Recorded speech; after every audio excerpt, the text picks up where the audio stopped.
So do you follow the guidance that your higher self is providing for you? Hi, my name is Elizabeth Eleanor, and I'm doing 365 days on YouTube, just sharing the 27 years of waking up spiritually, from 3 shooting stars to meeting the love of my life on the beach, in a fairy tale encounter, and all of it provided through my higher self guidance. So let's break this down. What my higher self does is shares information so that I'm on the right path, and that is yours too. If you're available to listen, if you've got eyes that are open to the synchronicities, if you've got ears to hear, if you're in alignment. Because here's the thing, the truth is we generally aren't in alignment because we have so much heavy weight in our energy field, so much gunk, so many sabotage beliefs, so much patterns and chaos from our childhood, past life information that, corrections, things that we really stuffed up in a past life, generational history, things that our parents stuffed up, made the wrong decisions, didn't listen to themselves or their guts or their intuition. All of those things become little, what I call bumps in the system. There's little tiny bumps that the more these bumps accumulate, the more they become little rocks, and now they become weights, and they're weighted down and they're holding you in a frequency that is not a match to your higher self. And so your higher self is at a beautiful dimension, higher frequency, because your higher self has a lot more information and access to all wisdom, all knowledge, all knowing.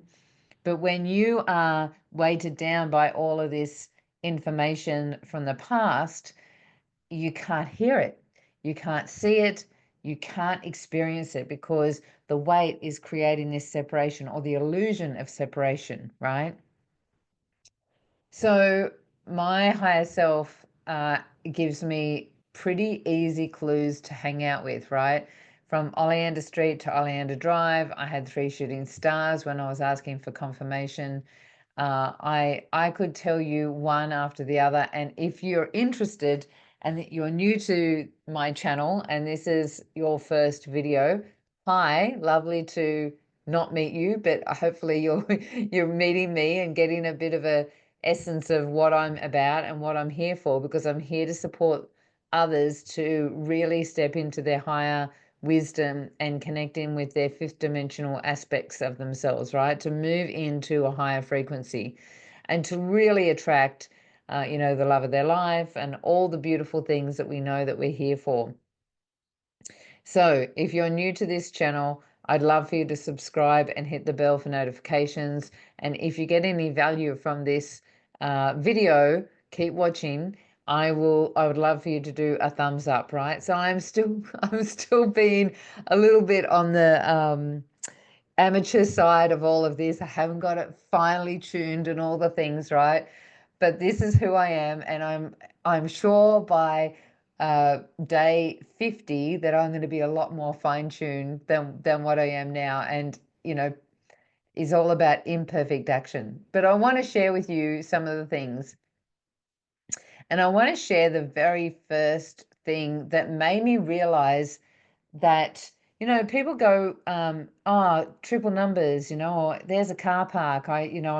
I created and manifested this car park, or, I was thinking of someone and they rang, and they see them as isolated incidences. And, I'd love for you to put in the comments, is that something that you've noticed, this isolated incident? I have a connection with my higher self in a way that she takes me on a journey, right? And the very first journey that I noticed, there was like these threads of information jumping from one to the other, is still not finished. So some of them are like, just the day, right? Like, oh, you get a triple number and you go, oh, I'm on the right path, I'm doing the right thing. There's flow in what I'm achieving today, right? And then there's others that might be, a couple of weeks Well, this one is years and years that has been going through, and I know that it isn't finished because one of the experiences is at the end of this, I want to go to Dorset in the UK because that is where my heritage is from. So let's back up and I'll share with you how it started. This is years and years ago. I'm talking, my goodness, about, I would say maybe even 20, 22 years ago. And I was at a friend of mine was doing her very first women's circle and she wanted me to come and support her. So I came. I was a bit older, you know, that the older woman thing, you know, mother energy in there or whatever. And she was doing a walking meditation. And one of the things that we did was in this walking meditation is you had to look at your mother and look into your mother's eyes and forgive her and you know, make peace with her basically, and then step through her eyes to the next mother. So you're going down the family lineage. So my family has always been very segregated, very separate. My mum kept me away from the family. I only met my grandparents maybe 4 or 5 times or something. So I don't know much about my family lineage other than my mum said her mother was evil and nasty, and she still doesn't, you know, hasn't forgiven her for all her childhood. And then her grandmother, so my mum's grandmother, was a very strong, stoic woman who worked for herself, and mum absolutely adored her. And her name was Elizabeth Eleanor, right? And I was named after her. That's as far as I knew. And so I do this process with this friend of mine, and I go through this lineage to discover another woman over in the UK, knowing that I knew it was in England somewhere, and that she was baking bread, right? And her name was she was another Elizabeth Eleanor. And it was like, I was super excited because I was new to the whole thing and I didn't understand spirituality. I was just learning about it. And it's like, oh my gosh, like, I wonder if that's real. And so there was some experiences that I was having as I went along. And one of them was with my grandmother. And so I quickly, you know, jumped out of the class once it was finished and I rang up my mum and said, you know, before I tell you anything, I want you to, you know, can you please tell me what you know about the family lineage? And one of the key things that she told me was a confirmation of what I saw about her mother. And so I won't bring it up because it's personal and mum won't want me to.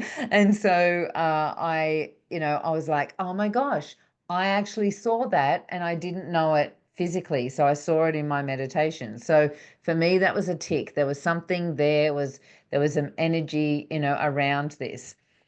And so I'm like, I want to go and do my family tree.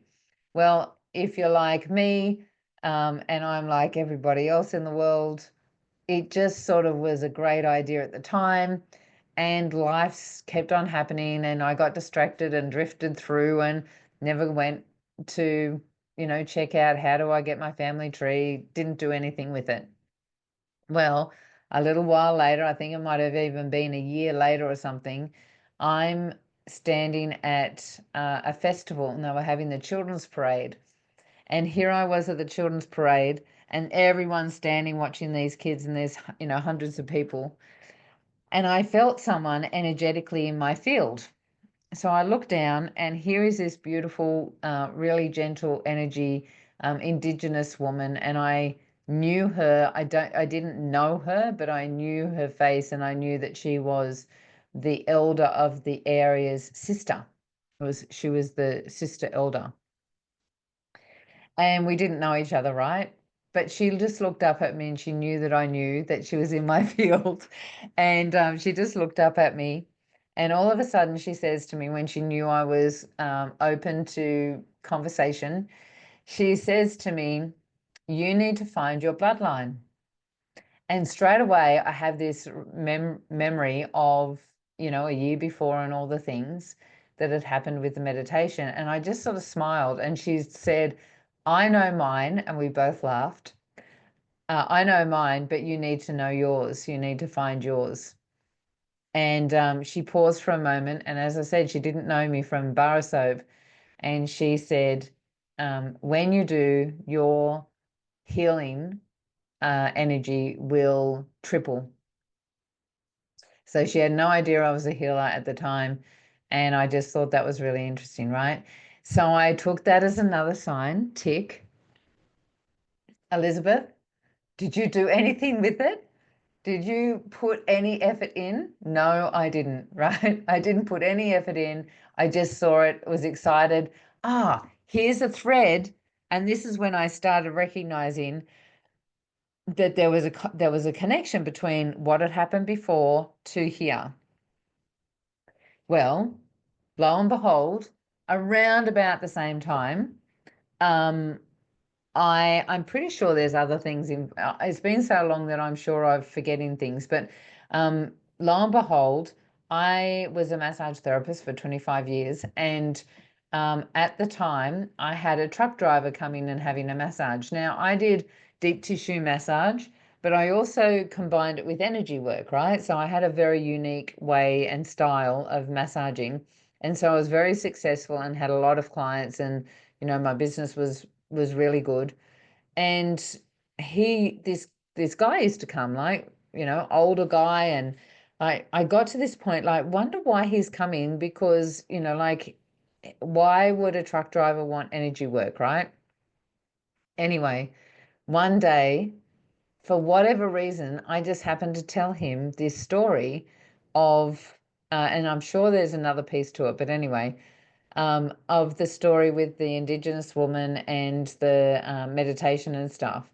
And he says to me, "Oh, my next door neighbor is a genealogist by trade, by profession, and she has retired because her husband has got Parkinson's, but she does it as a hobby because she loves doing it. And I'm sure that she would do your family tree." And so I was like, oh my gosh, right? So he gives me the contact. I get in contact with a woman. Lo and behold, he stopped coming. It was almost like he was waiting for me to give him that information, and he stopped coming for a massage, right? So I get this woman to do my family tree, and there was a bit of a journey with that because there was two grandparents that were exactly same names, Mary and David White, same, married the same day in the same suburb. Who would think? And so anyway, lo and behold, we get my family tree done, and here is an Elizabeth that was from Dorset, and she came over by herself when she was 21 to Australia. And so I actually feel like that is one of my past lives. And so there is another thread to this, where just recently one of my clients is from, oh my gosh, on the tip of my tongue, can't think, but somewhere in the UK, and it's on the tip of my tongue. And so we are actually moving into a place where we're going to go traveling to the UK so that we can go back to our ancestry, and I will get the opportunity to be on that land. Now, there's other little threads that are part of this as well, but each time I get like a little bit of a hit of energy that to really remind me and illuminate the thread that's still going, right? And so my higher self is also like, if I'm starting to think negative thoughts, all of a sudden I'll have a song in my head that I haven't heard forever. And next thing I know, inside my head is a song that's, supporting me in some way, is encouraging me in some way, is empowering me in some way. And so when you have that connection, I'll hear words, or someone will say something, or I'll read something, and it's just another thread of information that my higher self is giving me to keep moving me forward in the direction of what my soul came here to experience. So I want you just to think, is there any times that, like as you're listening, there may be sparks, there may be something that you go, actually, that might have matched that, and actually there's a connection there, but I'd never really thought about it until you had brought it up. Is there something like that? Because your higher self is giving you signs on a regular basis. First of all, you've got to believe that that's the case and set the intention to keep your eyes and ears open so that you are listening and being observant and being aware of what your higher self, because its conversation is very different to the words that you're hearing by somebody else. And in saying that, some people do hear words, right? It depends on what clair you are. And so it's really important to, if you're building your relationship with your higher self, if you're really wanting to, get the results and correct the discrepancies or the issues or the challenges that you came down to clear, then open your ears and eyes and really listen and set the intention to, move into that place of listening and getting more and more clarity on what she or he is sharing with you. Take care. Please just have a look down below. There is a website and all the things. If you want to check it out, by all means, jump in and have a look. There's free meditations on my website, and we've always got a monthly free event in my Awakening Magical Women Choosing Conscious Relationships. That's my Facebook group at the moment. And I will catch you next time.